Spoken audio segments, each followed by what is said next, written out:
The Niagara Regional Police Service says it is investigating 2 complaints against Marineland over how the facility uses animals in public appearances. A spokesperson for the service tells CB24 that complaints were filed by members of the public in the fall.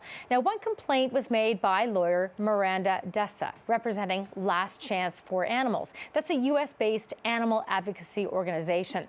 And Dessa tells CB24 LCA filed the complaint based on concerns that Marineland may be in violation of the criminal code, the cruelty to animal provisions about the use of captive whales and dolphins in shows for entertainment purposes. Now, the criminal code provision prohibits captive marine mammals from being used for performance or entertainment purposes unless a license has been authorized by the provincial government. Marineland has not returned a request for comment on what licenses they hold or may hold, but on their website they say our marine mammals are empowered to decide on their own whether they want to participate in each presentation, and our plans change based on which animals choose to before each show. Their website currently states that presentations involving dolphins, whales, and sea lions are intended to be entertaining, educational, and heartwarming. Now, when we requested comment from Marineland today, a lawyer replied stating the allegations are false. Now, joining us now are lawyer Miranda Dessa with Last Chance for Animals and journalist Abby Neufeld with CTVnews.ca. Thank you both so much for joining us. Miranda, let's start with you. If you can share with us this allegation, what it is that you and another member of Last Chance for Animals are alleging based on what you say you observed at Marineland on 2 separate occasions, or your member observed. Thank you. Last Chance for Animals is advancing a complaint based on concerns that the performances, specifically the dolphin show, as well as beluga whales being fed at the side of the pool, may be in violation of Section 445.2, subsection 4 of the Criminal Code. Now, those are the cruelty to animal provisions about the use of whales and dolphins in performances for education. Now, when Last Chance for Animals member attended, they observed, at the dolphin show, they observed dolphins doing jumps, doing flips, spinning on the side of the pool, participating in something that they call a dolphin dance party, as well as doing other tricks. And this show was in front of an audience. Audience members cheered, and at one point, people were even asked to cheer louder, to make sure that the dolphins knew how excited the audience members were. So these are some of the things that were seen at the dolphin show.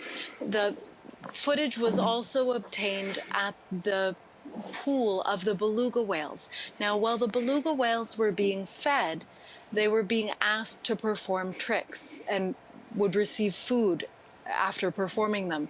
So at this point, dolphins were being asked to, these were beluga whales. They were being asked to wave, they were being asked to spin around, they were being asked to perform other tricks. And this again was in front of onwatchers at the side of the pool. So Last Chance for Animals filed a complaint based on concerns that these things that were observed were not in compliance with the new criminal code provisions. So, Miranda, I want to point out Marineland on their website has a whole section about their educational presentation. They outline part of this presentation that it includes a variety of marine mammals in different formats based on which animals are participating. They say they're empowered to decide on their own whether they want to participate in each presentation, and our plans change based on which animals choose to before each show. What do you make of that? Well, I'm not sure how they would obtain informed consent from the marine mammals for their participation in the shows. But I think that but what is observed in the footage really speaks for itself. I don't think that a performance is necessarily either educational or for an entertainment purpose. I think that there can really be some overlap in those 2 words. But this is a new law, and we are reaching out, and we are pleased that the police are investigating this matter. But, I think that there is real basis for the concern. And I think that is why the police are investigating this matter. Right, I want to bring in Abby now. Speaking of investigation, you've been looking into this story as well. We have a story on ctvnews.ca and cb24.com. Abby, talking about looking into this new legislation and the licensing. What can you tell us about what we know about the licensing that Marineland has at this point, according to the provincial government? Yeah, absolutely. So in 2019, Bill S-203 was passed, and largely what that did was make it illegal to bring marine mammals into captivity or to breed marine mammals that are already in captivity. But it also made it illegal to use captive marine mammals for for-profit entertainment performances unless a license had been issued by a provincial government. It's really important to note here again that captive marine mammals can be used for educational displays, just not for entertainment performances unless this license is present. So we reached out to a number of Ontario ministries, including the Ministry of the Solicitor General, who runs the Provincial Animal Welfare Services, to ask if they had issued a license to Marineland that would allow them to do so. They got back to us and said no, they had not issued a license to Marineland that would allow them to use their animals for entertainment performances. So from what I understand, these complaints have been filed because there's questions surrounding whether Marineland's performances are of an educational or entertainment nature. Right. So now what, I guess, Miranda, we wait to see if, do Niagara Regional Police speak with the Solicitor General's office to find out, is this part of their investigation then? And we just don't know. At this point in time, we're anxiously awaiting the results. Miranda, as you said, there's a fine line, or there can be overlap between what's educational and what's performance. You're alleging, and one of your members who operates as a private investigator went and observed 2 shows. The allegation is that this was performance. What would constitute, in your opinion, education? Well, I think it's a good question. I think that everything would have to be looked at on a case-by-case basis. And, this is a new law. We're still looking at how it's going to be interpreted. But from my perspective, I think many things that are a performance for entertainment purposes also include an entertainment basis. Okay. I think that we'll really have to see what'll come of this, but I think that it's important to keep in mind that I don't think these two things are mutually exclusive. And Abby, when you've reached out to Marineland, and this isn't the only article that you've written about the situation at Marineland, what kind of response do you get from the organization? So I've reached out to Marineland probably close to maybe over 10 times in the last couple months, and I actually have not received a response from Marineland's team.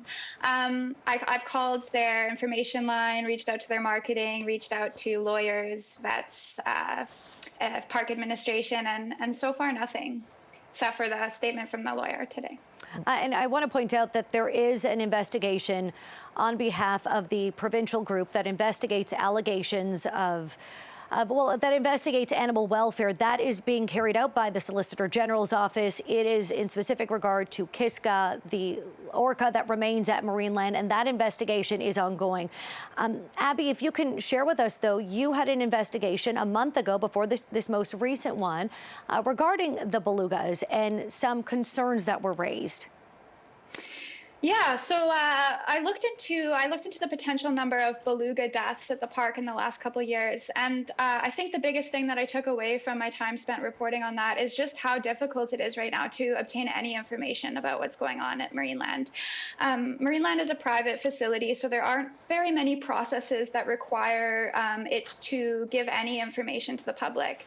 So when I set out to look at how many belugas had died in the park in the last couple of years, there was actually no official way for me to get that number. Again, Marineland is privately owned, so it is still required to keep records and retain those records in case authorities wish to investigate, but it isn't required to give that information to the public.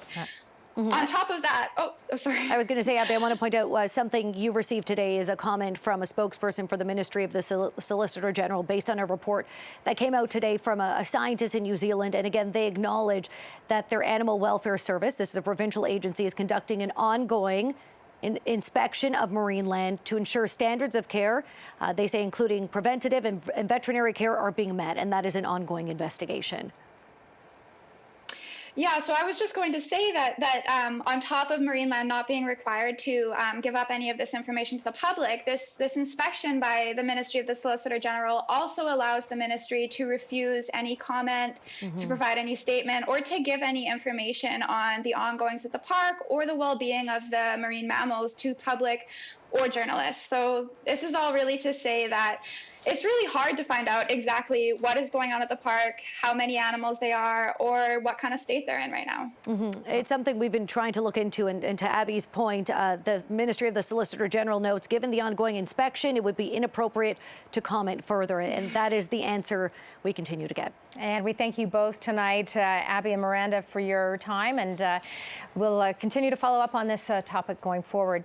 So thanks again. Thank you. And also, we just want to note one more time that we did hear from a lawyer from Marineland today stating that any allegations are false.